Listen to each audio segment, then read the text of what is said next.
So guys, ituturo ko sa inyo ang ginagawa kong pagkukumpos. At the same time, yung vermicast na inaano nila, compost at saka vermicast magkasabay. Ginagawa ko ay ito. Ito, una kong kailangan meron kang timba na may butas. Bubutasan mo yung puwet, yung luma na, yung bago. Tapos, ilalagay mo ito. Mga papel na pinunit-punit. Yan. Tapos, yung mga gulay-gulay na alam natin na yung malunggay ay superfood. Kaya ayan. Nilagay ko dyan. Tapos, itong mga gulay-gulay na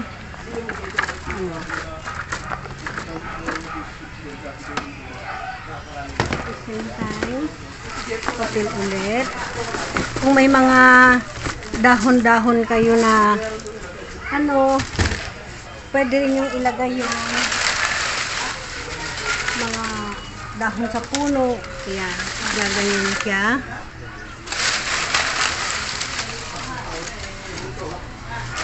Hanggang sa mapuno. Pag may papel, pupunit-punitin yan. Yan. Yan. Yung mga karton, gaganyanin mo.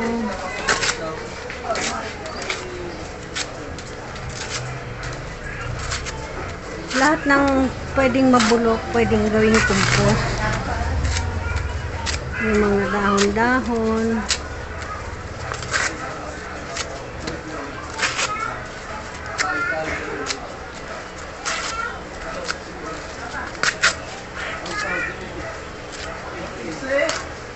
Ito guys, hindi lang compost ito, pati vermicast kasama na.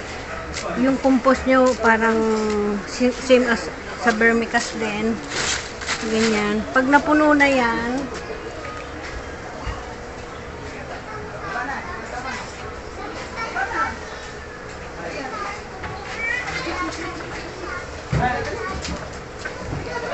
babasain nyo guys. Yan. Hanggang sa tapos tatakpan nyo siya ng ganito. Tapos papatungan nyo siya ng mabigat para hindi mabubuksan. Sisiguraduhin nyo lang na natatakpan siya. Pero huwag naman yung silyado. Pagkatapos ilalagay nyo siya sa lupa. Ganito. Ito, dito ko siya ilalagay.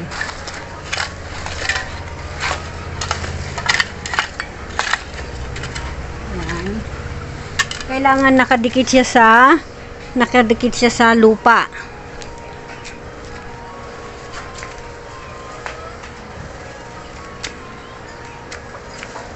Tapos yung lupa babasain nyo.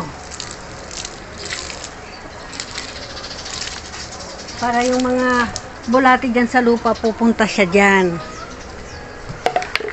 Tapos, ilalagay natin siya dito. Tatakpan.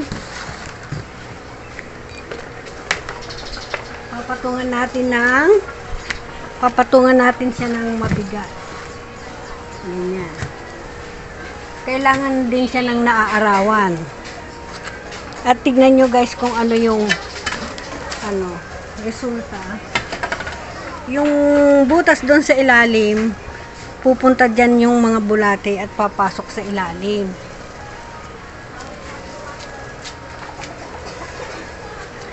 Kaya tignan,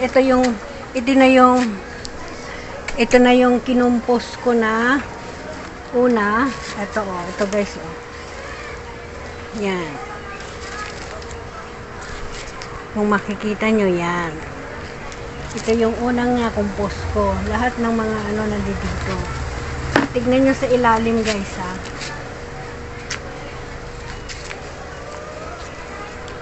Hindi ko alam kung paano nyo makikita.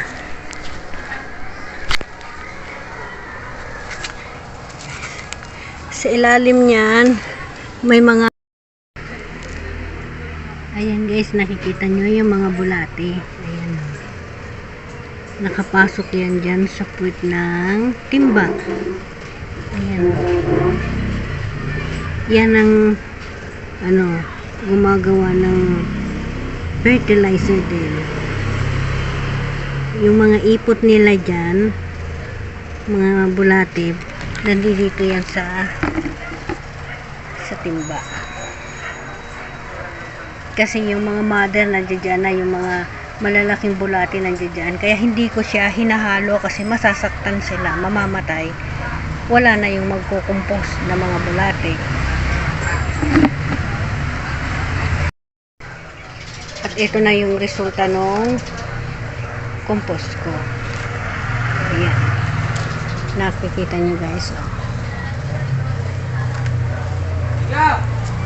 Ayan o, mga ipot ng na yan ng bulate yan. Ayan, may kasama yan na, yung unang compost ko may kasamang mga itlog ng itlog ng shell ng egg. Sinama ko din dyan.